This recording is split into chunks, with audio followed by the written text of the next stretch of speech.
कसले आफ्नो कालो धन लुकाउनका लागि खाता पनि नभएको मान्छेलाई ठग भनिरहेको छ। दुधको दुध, पानीको पानी निस्कन्छ।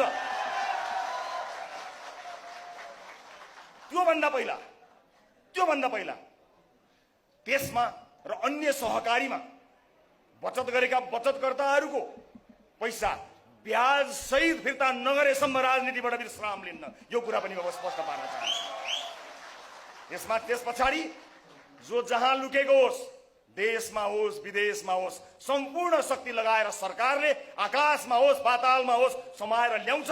सहकारी पीडितहरूको पैसा एक सबैजनालाई असुल गराएर ल्याउँछ। समय कति लाग्छ मलाई थाहा छैन, तर हामी गर्छौँ। मलाई थाहा छ, मलाई राम्रोसँग थाहा छ कि यहाँ सङ्घर्ष समितिहरू बन्छन् कतिपय ठाउँमा। मैले भन्नै पर्ने हुन्छ।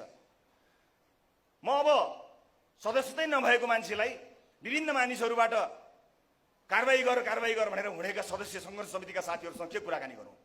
वास्तविक पीडितहरूलाई म गृह मन्त्रालय आउन अनुरोध गर्न चाहन्छु। समिति लिएर, नेता बोकेर होइन, पीडा लिएर आउनुहोस्। एकजना मान्छेलाई पनि, मेरो इतिहासमा आएको एकजना मान्छेलाई पनि, आँसु झार्दै आएको मान्छेलाई हँसाएर पठाएको इतिहास छ। गएर हेर्नुहोला। अहिले पनि गर्ने प्रतिबद्धता म व्यक्त गर्न चाहन्छु।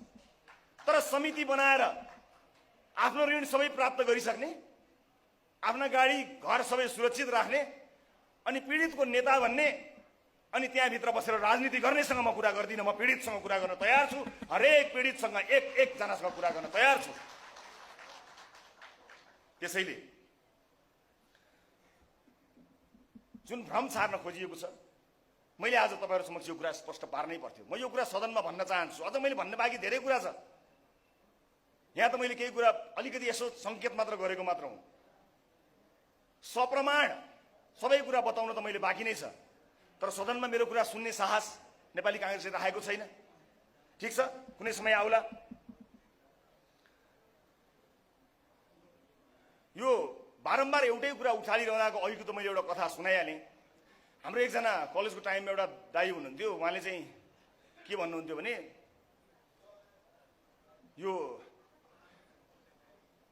रिचर्ड मार्टिनको how to make a society भन्ने किताब पढेका छौ भन्नुहुन्थ्यो क्या। यस्तै भन्ने। हामी छैनौँ भन्थ्यौँ। पछि गएर पछि के थाहा भयो भने न त्यो रिचर्ड भन्ने राइटर हुन्थ्यो, त न हाउ टु मेक सोसाइटी भन्ने किताबै हुन्थ्यो क्या। भनिदिएपछि त हो कि क्या हो भनेर त अहिले काङ्ग्रेसलाई सहकारी त्यही भएको छ। अरू सदस्यहरूले थाहै अब भनिदिएको छ यो सहकारीले ठगेको छ हो जस्तो लागिरहेको छ सबैलाई। न त्यो किताब छ न त्यो राइटर छ। बस यही नै हो। यस कुरामा जसले जहाँ जतिखेर पनि मलाई प्रश्न गर्न सक्छ र मैले अघिको चुनौती दिएको छु। यसमा इधर उधरको कुरा नगरोस् काङ्ग्रेसले। बस मलाई यति भन्छ।